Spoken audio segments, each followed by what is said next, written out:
And what's up? Welcome in. It is GC Live. Wes Mitchell here. Chris Clark. Tuesday episode of the show brought to you, as always, by our good buddy Clint Hammond of the Mortgage Network. 803-771-6933 is how you can get in touch with Clint. Chris, man, I got to tell you, I am a constant Zillow watcher. I'm always looking, seeing what houses are available in the area. I'm no expert on this stuff at all, but the interest rates are steadily going up every time I look. So, yeah, if you're in the market for a house, again, not expert advice, but give Clint a call. He is an expert, and don't wait would be my advice right now. And chat with somebody like Clint just to see what's available for you out there, because you want to get in case the rates keep on going up. You can do that. 803-771-6933. Again, welcome in. It is GC Live. I am Wes. He is Chris. Man, we got a lot going. Gamecock Nation on edge a bit, as you would expect. Reports coming out yesterday from loads of national media folks that South Carolina has inched ever closer to officially making Lamont Paris their new men's basketball coach from UT Chattanooga.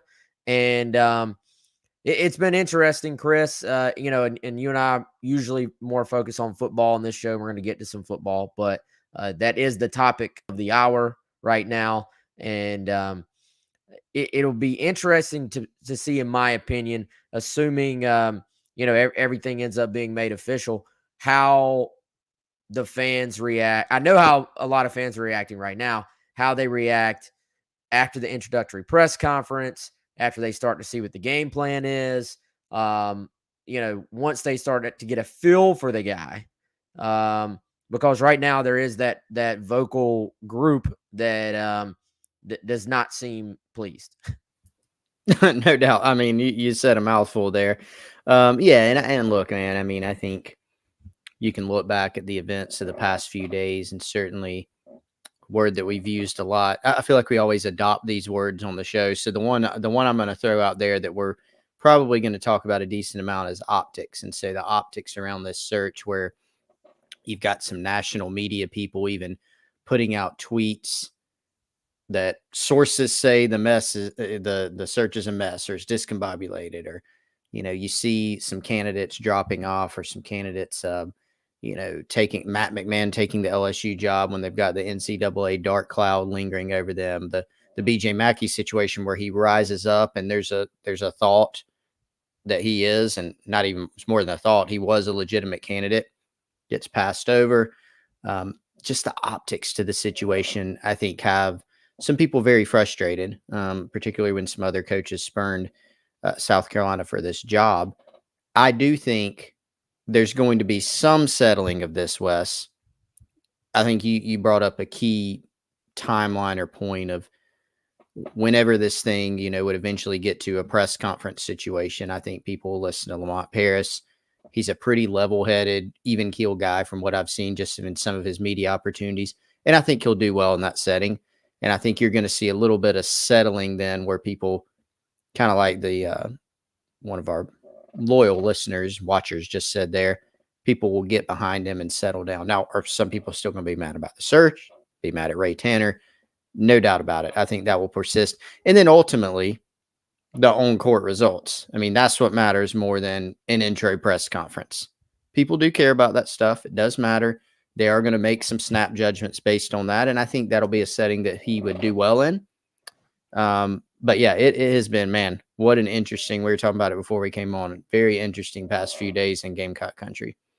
No doubt. And I do think you will see I don't want to say a vast majority, but maybe a vast majority of people, even the ones that are upset right now with the process and with how it's played out, start to have the reaction we're seeing in our chat right now, which is you kind of, if you are a fan of the school,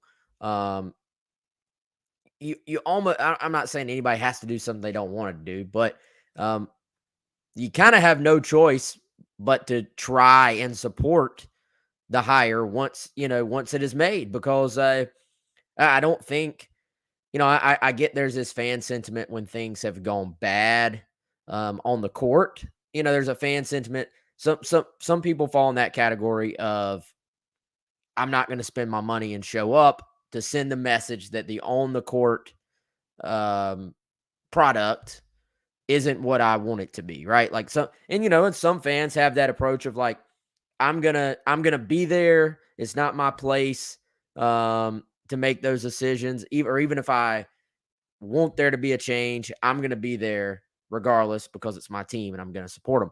Well, guess what? It's not. None of this is Lamont Paris's fault. So it really, at this point, if it gets to the point that you're 3 years in and you're just not happy with what's going on, then certainly, you can express your anger, or even I'm not saying it has to be some. We're in 2022. It's the year of the transfer portal. Like, I get it, but until you see something on the court that you don't like, it's very counterproductive once this thing settles to be against your head coach, in my opinion. Like, I get during the process the frustration, believe me, like I understand. But I think once it gets settled in, once there is a press conference, you don't want recruits seeing, all the fans don't even believe in it.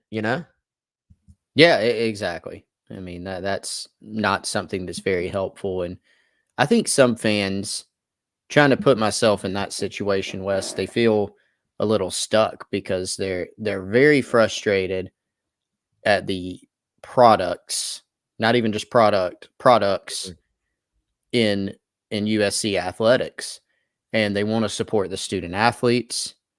Um, some of them don't want to support necessarily the coaches, depending on the sport right now, right, because of how things are going. But certainly with a new coach, I don't think many people are saying, I'm not going to support that guy because I didn't agree with the hire. Most people eventually, when it settles, when the emotion settles down, like you said, good point, they are going to support it. But they kind of feel stuck in that they have seen this movie before, number one, and they've seen kind of very publicly this process play out where there are some candidates out there that seem to be higher. South Carolina does not get those candidates for whatever reason to come to South Carolina, and there are different reasons on all of them. And then it kind of falls, so to speak, to this candidate. And then you put the Mackey thing in there too, and that kind of complicates it and frustrates people a little bit more. Um, then you look back and say, well, Frank Martin, the results weren't there lately that people wanted. One tournament in 10 years is not good enough, and you understand that, but you say, is this better than Frank Martin? Like, I feel like some people are kind of stuck there where if there's not an obvious upgrade, did we being University of South Carolina from a fan perspective, was the right move made? And I think people are stuck between wanting to support the team, wanting the team to perform well, wanting the program to be very good, but also sitting there going, at what point do you vote with your wallet? Like you're saying, Mhm. and so when is there going to be change? When are these things going to be improved? So I think that's why we're sensing so much frustration in the fan base. Yeah, no doubt, man. And you get over. I think to the baseball side, it was almost a footnote of this past weekend that South Carolina got swept at Tennessee, and Tennessee is a great team. And we talked about this yesterday, Chris. But once everything settles on the men's basketball side, um, focus will shift back to baseball. And what do you find over there? Even more frustration in the fact that you're playing such a difficult schedule. Two, it's a tough hole to dig yourself out of. So I think you know Michael's point here, the most of the negativity is not necessarily right at Lamont Paris. And I think I agree with that, but at the same time, he's going to be caught up in that, um, you know, by default, basically. So I think it'll be an interesting next few days. We'll see exactly what happens as far as South Carolina making this thing official, and see what happens with the fans and how they react. I think with anything, Chris, I have always noticed when emotions are high, it's kind of a different reaction than once things settle down. And there is actually, I don't think it was near like this. There was, especially early on when Shane Beamer's name was being mentioned for the job, there was a lot of pushback on that idea as well from some fans. Now, some fans were on board with that from the very beginning. And then I feel like you saw it steadily sort of grow. Now, I think the issue, Chris, in my opinion, is when fans have their doubts on a hire early on, they, even if they get on board and they're like, well, I'm going to support this, I'm going to be a good fan, I'm going to do what I can to help support the program. The sort of window there, like the honeymoon period, it's kind of, it's much shorter if things go bad. And the kind of, I'm trying to think of the best way to say it. The lengths you'll go to like give some grace or explain away some things or be like, it's early. It's only year one. It's only year two. I feel like, and I hate to like compare the two, but if it's BJ, if it would have been BJ Mackey, I do feel like there would have been some grace given to a former player in that people are going to be like, it's his first year as a head coach. You kind of know there might be some growing pains along the way. I think what it does, it just, even the people who are like, oh, I'm going to support it, it just ramps up the pressure to win right away, as opposed to this being a 2 or 3, 4 year quote rebuild. Yeah, BJ Mackey would have had a longer runway, like to go find success, because he's one of the members of the Gamecock family. People know, like you said, not only the inexperience factor in that he's never been a head coach, but just he's a Gamecock. There is, in my opinion, as opposed to somebody with no ties to the university, and especially somebody with no ties to the university, it's not like a household name. I mean, Sean Miller's a household name. People know he came from Arizona, et cetera. There's a link to your track record. There is that longer runway to go find success where, especially if a guy is doing some good things early. For instance, I mean, there was a thought that BJ Mackey could come in, maybe patch up some in-state recruiting, have a good shot at some of these guys that are out there. Then people can see, okay, even if he struggles for the first year, first 2 years, as a transition, some guys are probably going to leave the program. There's work to do. We know that. This isn't a plug-and-play basketball situation at South Carolina. When it's an outsider, quote unquote, and again, that's no fault of Lamont Paris at all. It's just the reality of the situation, and that, in my opinion, he or some others comparable to him are going to be under more pressure to win quickly. Because, again, just on its surface, I think that's the case. Some people are also going to look back and say, okay, we had Frank Martin here, and most people could agree the results weren't good enough. I think everybody could agree that, right? The results weren't as consistent and as good as they needed to be. But they're going to say, let's say this team struggles for 2 or 3 years.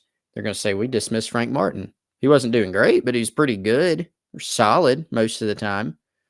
I think that can be problematic for you. So the pressure is on. And again, no fault of Lamont Paris, but he does know what he's signing up for, I'm sure. Yeah, he does. And I thought, Chris, I'm gonna sort of direct everybody to go check out Jamie Shaw's article. I thought he had some interesting stuff. This is on 3 things Lamont Paris should do to hit the ground running at South Carolina. And I won't give it all away, but I'll give you all the headlines here. He said, A, recruit current players to stay, which I think in today's college basketball world, really in today's college athletics, there's always a little bit of a pressure on your administration if you make a coaching change to try to move fairly quick, because guys can transfer out and leave you so quickly. So the really, I would say the day one thing is that you want to try to connect with what is now your new players, the current South Carolina players, and see where their heads are at. Who are the guys that are like, I'm a Gamecock, I'm sticking around, this is where I want to be regardless. Who are the guys that are like, coach, I'm out, and you have to start to maybe try to convince them otherwise? And who are the guys that are sitting on the fence? I would dare say, this is not talking about any information I've gathered or just any specific guys, but Chris, you would think that today's age, just because it's so much more popular to transfer, you're going to find guys more on that fence than they would have been 5 years ago, 10 years ago, certainly. So that's got to be probably the first priority. Like I don't know if Jamie meant this in this order, but he has that first, and I think it probably is first. Second, sit down with Julian Phillips and Gigi Jackson. I think you're looking, in my opinion, probably at a long shot with those guys. But with Gigi, he may be a 2023 guy. Like, it was never completely confirmed or never solidified that he was going to change to being 2022. So you might have some time there. And then third, sit down with Columbia's basketball community. I thought that was the thing when Darren Horn got to South Carolina, and I'm going before Frank Martin, because I think Frank Martin was more of like, hey, this is an established coach coming in. Darren Horn obviously was a mid-major coach coming in, had a really successful sort of quick run there. I guess used that to bounce his way into a Power 5 job. But Chris, point being, Darren Horn, you always hear reports like never really tried to connect with the Columbia community. I will expand that out and say the greater Columbia community, and then beyond that, the South Carolina community. All three of those things are going to be key, because as we've talked about, if the guy can get the in-state players to stick, then you can have talent at South Carolina, but it's just a big if, because it's been very difficult for guys to sort of find that magic blueprint to make that happen. Yeah, and the in-state recruiting question has been one that I think everybody's trying to solve. And out of the knowledgeable people I've talked to about that situation, you never get the sense that it's just one thing. It is kind of a complex animal, to where, let's even go to Frank. And I think a point that Jamie made in that story, if I'm remembering correctly, Wes, is that it took Frank Martin a while to become kind of part of the Columbia basketball community. Then you go back and look at certainly the in-state recruiting track record under Martin was not wonderful. It certainly was not. In terms of the guys that they ended up landing, there was a lot of talent that went out of state. There were different reasons on a lot of those. Some of them you could argue and make a good argument that they were out of the control of Frank Martin or USC. Some of them you could make a really good argument that they were in their control and that they didn't do a good enough job on some of those situations. So I say that to illustrate that Lamont Paris is coming in with a clean slate. He's not going to have a bunch of ties in the Palmetto State. He will be an outsider. But for me, it's all about what kind of job can he do once he gets here, because that's going to be an important part of it. This state has a lot of basketball talent come through it. You need to be able to get some of those. You don't need to get all of them. You can build your roster through the portal, through out-of-state guys, which is a lot of what Frank Martin did. You can do that. But you need to keep the really good ones at home. And I will remind you that Frank Martin's lone NCAA tournament season and a Final Four run featured a couple guys who were Palmetto State natives, and PJ Dozier and Sindarius Thornwell, who are really, really good. So that will be important. And to your point, Wes, about current roster composition being paramount, we saw that with Shane Beamer. He talked about it a lot. We talked about it a lot. It was a huge priority, especially because he was coming in at COVID. I mean, recruiting was still shut down. You had a guy who was very close with their former coach in Will Muschamp. There's some of that here with Frank Martin and some of his players for sure. It's paramount to be able to keep key pieces of your roster in place. So it's going to be, the first few days, first few hours, heck, probably on the job for a new basketball coach at South Carolina are going to be filled with, I think, a lot of activity. Yeah, and Nathan actually just typed exactly what I was thinking about in the chat. My final point here on basketball, Chris. Um, and I'm not going to sit here and name names or tell you I have any idea what that should look like and pretend. But um, Nathan's point right here, his comment is that the staff that Paris puts together is going to be sink or swim. I agree 100%, man. That the more you're around athletics, the more it seems like you're. I don't want to say you're only as good as your staff, but certainly the staff you put around you is monumental in deciding if you're going to be successful or not. And I think, Chris, that's where you have to look.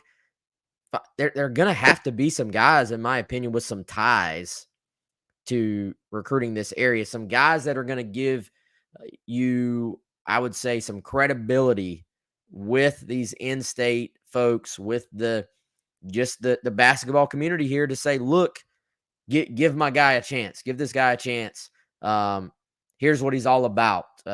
He's a great man. He, just whatever, however that person feels about Paris, it always helps when it's somebody that has built trust in those communities to be able to say it. And I think that's what opens the door to, to a GG, to a Julian Phillips, to, any of your highly recruited guys down the road.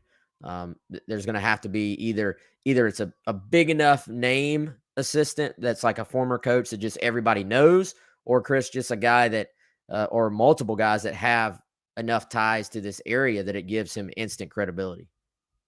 Yeah, for sure. I mean, again, outsider coming in, not deep rooted in the state, doesn't have ties. Will he hire any coaches that have ties to the state? We have no idea yet. Don't even know his philosophy on that. He may be planning that. He may be not planning that. But what will be key is, I think, just building those relationships, Wes.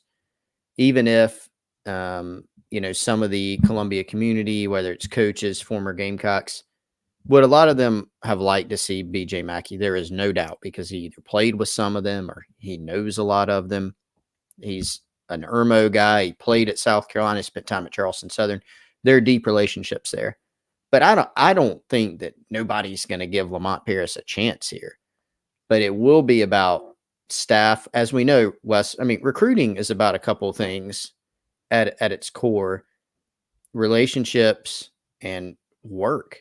I mean, you just have to work at it. And I think some of those in-state recruiting failures that I mentioned from the past, yes, some of them probably out of South Carolina's control. The ones that were, I think sometimes you can tie it back to those things with effort or just missteps or whatever it may be. Building up quickly those relationships in the state are going to be key, but they're going to have to go be resourceful too. They're going to have to go get some out-of-state kids. There's probably going to be some kids transfer. They're going to have to work the portal like you did at Chattanooga. It might have to be a combination of all those things. And yeah, I think great point there. The portal was a huge key to what they did there, a huge key to their success.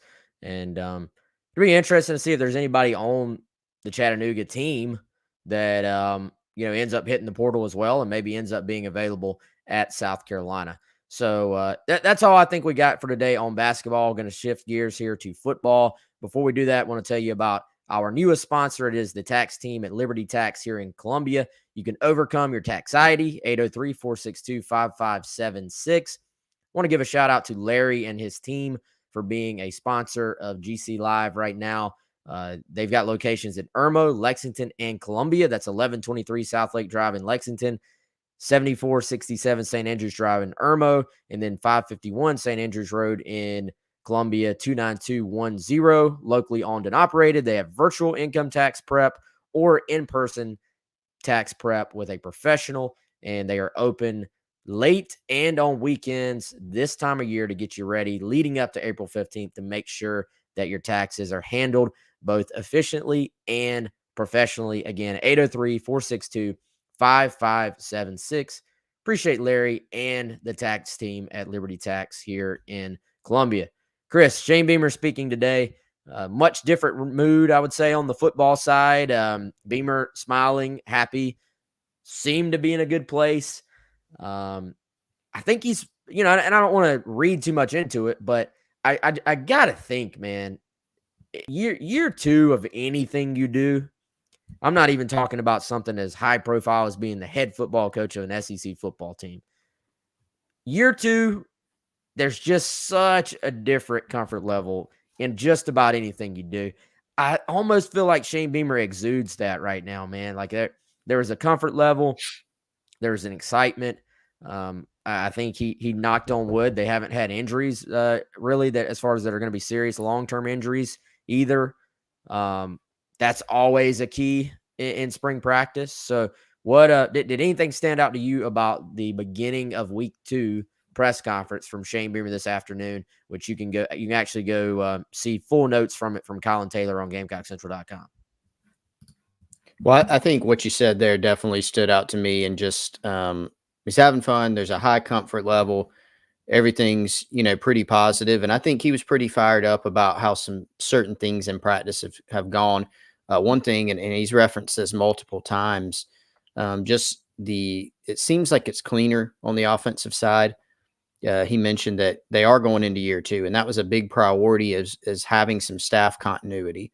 Now, obviously, not everything was good, especially on the offensive side, defensive side too, special teams, but Carolina's carrying over all those schemes. And so there does seem to be more of a comfort level on the part of the players and on the coaching staff and just continuing to learn each other. Beamer mentioned that. I mean, just learning the kids, their different personalities, their different needs, how they need to be coached, how they need to be loved on, whatever it may be. So Beamer seems upbeat. He seems happy, about how they've done with not having nearly as many penalties, as many mental mistakes, and just the accountability of the team. He seems very happy with those things. So, staff continuity seemed to be a pretty big thing. They've had a little turnover, but he seems pretty happy with all that stuff. Yeah, and staff continuity is something we've mentioned before. It seems like that you never have complete control of that, right? Like sometimes you're going to lose guys. That is the nature of this business. But we've seen some coaches prioritize that. Some coaches maybe have a little bit more aggressive, like, we're gonna, if it's not happening, we're rotating this guy out of here like this. So I think staff continuity, based on what he said publicly today and some rumblings we've heard, a big part of Beamer's overall plan. And then, of course, if something's not working out, you adjust and make the necessary moves that you have to. Not a whole lot, just like newsworthy.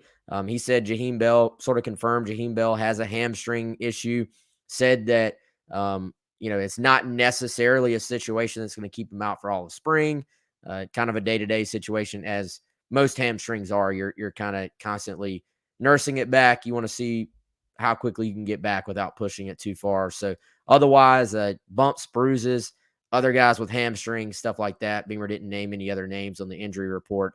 So relatively, actually in really good health, all things considered, for South Carolina through 4 practices. Beamer said he loved the intensity, loved the physicality so far, and lots of prospects, Chris, as we've said on Gamecock Central, lots of prospects on campus. He was happy with that.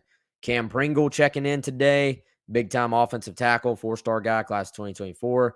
Mazio Bennett, brand new 4-star guy. I think we always knew he was going to be a highly recruited, highly rated kid from Greenville. He's now a 4-star on 3. He was in at practice today as well. And it was kind of interesting when he was asked about quarterback and when they were going to name a starter. Didn't give a timeline, but he literally was like, Rattler's taking all the first team reps. Obviously they're still limiting Doty as well, but it almost, again, maybe I'm reading in, Chris, but just watching his reaction, it was almost kind of like, all right, guys, like Rattler's going to be the starter. Yeah. Is that kind of the vibe you got? Oh, for sure. Yeah. The way he answered it. He announced it without announcing it. Yeah, I mean, he kind of ended what he said with "it is what it is." So, I mean, yeah. He stopped short of saying Spencer Rattler will be the starter, but it's pretty evident that that's what's going on. And look, no surprise there. I mean, that's what we've been saying.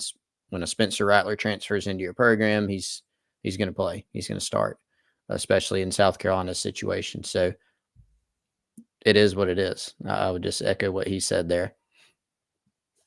Yeah. Anything else stand out to you, man? I thought it was interesting. And to be completely honest, I read the final part because I was writing up that Jaheim Bell injury report. I didn't hear it, but just coming from Colin, I think it's going to be interesting to see what happens. Maybe a spot we haven't talked about as much would be that edge slash defensive end spot. Like, Beamer, at least from the quotes, he sort of said it like, look, those guys know that Enigbare is gone. Those guys know Aaron Sterling is gone. And those guys in this case being Jordan Strong, Jordan Birch. I thought it was interesting. Enigbare at Pro Day, being asked about those guys, he basically said, look, that's one of our more talented areas on this team, and in Enigbare's opinion. So now, though, you're taking that talent, that upside, that ability, and now you're being asked to go out and be, for both of them, to be the man at your position, not just fill in, not just be a rotational player, be the leaders and the productive guys at those positions. Yeah, the days of 20, 30 snaps for those guys are over. It's time for 40, 50 snaps and to be the starters. And so we know both of those guys, the Jordans on the bookends, they have Jordans. a lot of physical talent, and they have shown that in flashes. Strong at Georgia State and at South Carolina last season, and Jordan Birch, I mean, scoop and score in practice today. We saw that, last year in a game setting, and we've seen some other plays that are, he's pretty eye-popping physically, but it's one thing to have those flashes and to do it on a limited basis. It's another thing to go and do it on a consistent basis against really high-level competition and to, like you said, be the man. So those guys need to continue to develop. And aside from that, Wes, again, because they're going from reserves to the starters, now you need to bring along the next crop to try to back those guys up and be able to give you those 15, 20 extra snaps a game. That, to me, is a concern. The depth there, they've got some guys, but they don't have many guys that have played a lot and that have played at a high level. So that's a spot that needs to continue to develop. They really, I mean, lack of a better term, but it's reality. They struck out, on the recruiting trail with a couple top targets at the edge positions from the 2022 class. So that's going to be an important area with the competition that they play. Yeah, and I think you really want to start to get concerned, then start looking past this year too. I think absolutely critical for South Carolina in recruiting for this class not to have the same thing happen. Like, first of all, I hate when people say, "Oh, you have to land this guy, you have to get that guy," because ultimately it's up to the kid, it's up to that person's decision. But getting a Montague Rames from right here, right down the road, in Sumter, massive first early recruiting battle for Sterling Lucas as a South Carolina coach, as the edges guy. I think they probably were getting ahead of ourselves. You may be looking portal again next offseason at that position after obviously adding Terrell Dawkins this year. Beamer was complimentary of Dawkins. I think we've all heard some good things about him. I think he probably, as expected, settles right in as that kind of third guy in the rotation. But I think once you get past that, Chris, that's when you really start to ask questions about what's it going to look like, who can sort of slide in as a fourth guy they can count on. And man, I think looking in the secondary as well, we've talked about safety, but with David Spalding out at nickel and Carlin Splatel gone, then you really have. I would say, I'm sure they'll get Spalding back at some point, but you do have some concerns so far from what I've heard, Chris. They've kind of been running their top three corners out there. So Cam has really played a ton of nickel, and then you've had Marcellus Dow and Darius Rush as your corners, and that actually probably is a very good look. Like those guys can play, but the problem with that is usually Dial is sort of your third corner. If you do that, they're all on the field at the same time. You start to just, I think, depth issues there, depth issues at safety. So I think we're only 1 week in. You can kind of start to see already what are the areas South Carolina on paper should feel pretty good about. What are the areas on paper that you can already start to maybe see what the concerns would be, or that you're saying they can ill afford to have injuries at those particular positions?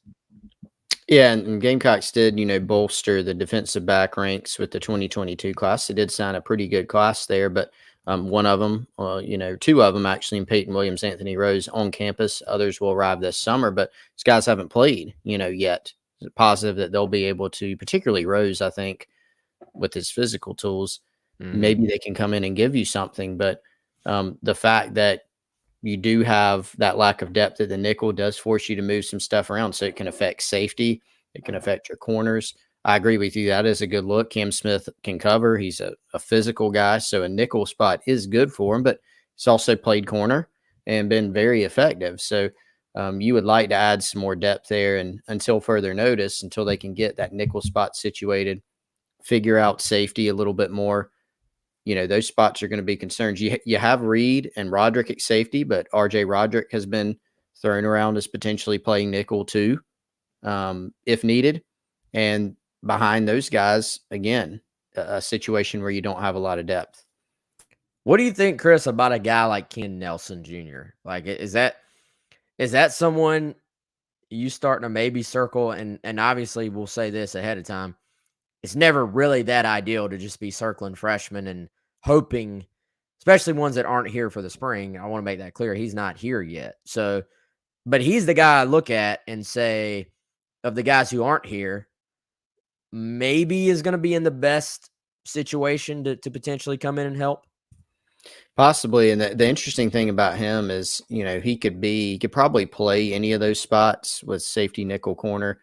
When South Carolina recruited him, it was kind of, start him out at corner, right? But just from a physical standpoint and his size, he could probably play anywhere. So I do think he's one of those in that DB class, from a talent, from a size, a readiness standpoint. He's probably in that upper echelon along with Anthony Rose, obviously, who will go through spring.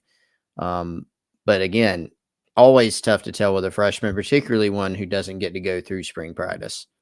Yep. So we shall see, man. But certainly somebody's going to have to play. So either that or maybe some of these young guys that are already on campus. Ladarian Craig. I mean, he has some physical tools if he can take that step forward and show that he's ready to be the man. So certainly something to keep an eye on throughout the rest of spring practice. Good point there from Jason. It was interesting that Beamer did mention Rashad Amos during the press conference and mentioned running back in the same line of thought with the way they looked at tight end last year, and saying, we want to do some things to get these guys on the field at the same time. I thought that's maybe one of the more interesting little nuggets we've heard this spring regarding their approach to the offense, changes to the scheme, and stuff like that. I'm sorry, Wes, I totally lost you on that. Could not hear you. Yeah, so the mention today from Beamer that they look at running back this year, as being kind of along the same lines as tight end last year, where they were saying we got to get 2 tight ends on the field.